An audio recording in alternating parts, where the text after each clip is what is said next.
2시간에 걸쳐서 우리가 전자와 원자핵의 발견에 대해서 톰슨의 음극선 실험 그리고 러더퍼드의 알파 입자 산란 실험을 통해서 그것들의 발견 과정과 실험 과정을 알아봤어요. 오늘은 이 톰슨과 러더퍼드 이후에 또 러더퍼드에 의해서 혹은 러더퍼드와 골드슈타인이라는 사람에 의해서 알파 입자를 활용을 해서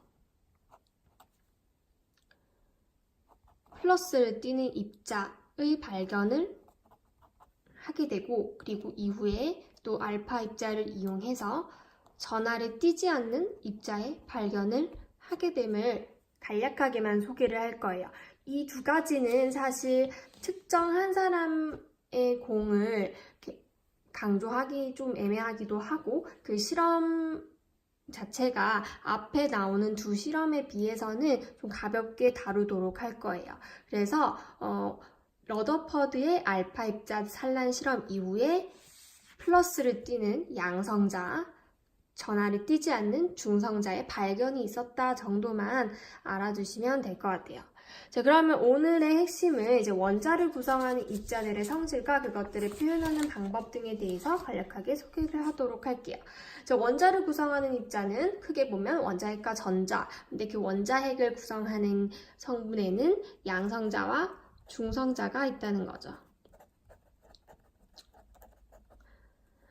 자, 이것들의 실제 질량과 실제 전하량도 물론 이렇게 수치로 발견되긴 했어요. 하지만 우리는 이것들의 실제 절대적인 양에 대해서는 크게 관심을 가지기보다는 상대적으로 비교를 해서 알아두는 게 훨씬 더 유용합니다.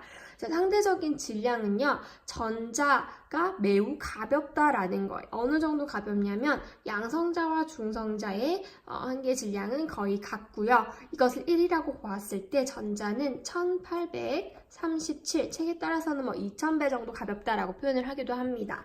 자, 상대적인 전하량은 중성자의 경우에는 전하를 띠지 않으니까 0으로 표현을 할 수가 있고요. 그리고 양성자와 전자는 크기는 같고 부호는 반대예요. 그래서 플러스 1, 마이너스 1로 표현하기로 합니다. 자, 그래서 원자가 중성이기 위해서는 중성 원자라고 하니까 항상 중성 원자에서 뭐와 뭐의 개수는 같다? 그렇죠.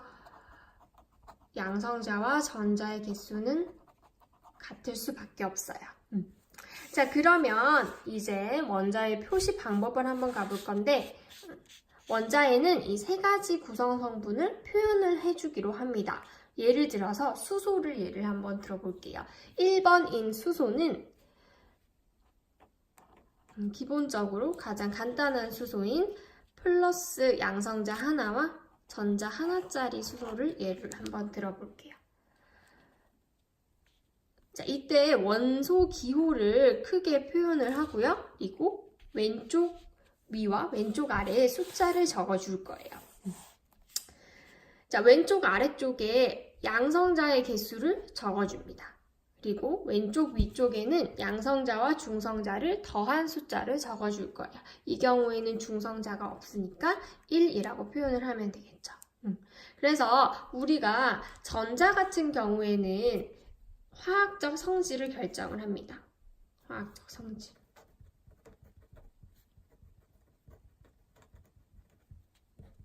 그리고 양성자의 경우에는 원자의 종류를 결정해요.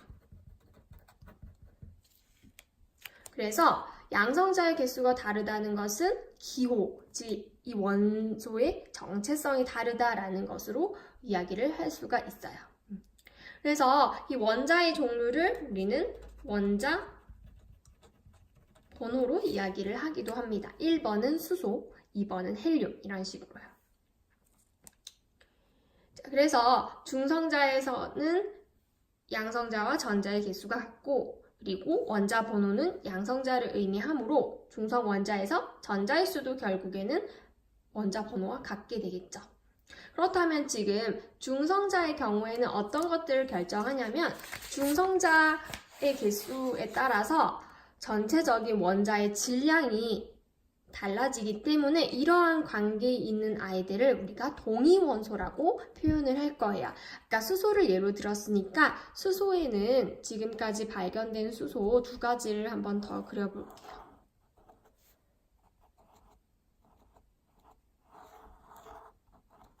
자, 일단 보이는 대로 한번 써봅시다.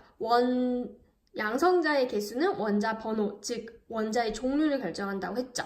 한 개씩이니까 이 두 가지 모두 수소구나. 그런데 차이가 있다면요. 양성자의 개수는 하나로 같지만 뭐가 다르죠? 그렇죠. 중성자의 개수가 달라요. 그래서 양성자와 중성자를 더해준 숫자를 쓸 때 2, 3으로 각각 쓰시면 돼요. 그래서 앞으로 이 숫자를 뭐라고 부를 거냐면 질량수라고 부를 거예요. 질량수는 양성자 수 더하기 중성자 수겠죠. 왜 이 개수를 질량수라고 부르냐면 상대적인 질량이 매우 큰 양성자와 중성자를 더한 숫자는 이 원자의 질량을 대부분 결정하기 때문에 이것을 질량수라고 부를 거예요. 그렇다면 이렇게 질량수가 다른, 즉 중성자 수가 다른 것들의 관계를 우리는 동위원소라고 부르기로 했어요. 이 동위원소들 간에서는 전자의 개수는 같기 때문에 화학적 성질은 같아요. 하지만 중성자의 개수가 다르기 때문에 물리적인 성질이 다르다라고 표현을 합니다. 화학적 성질은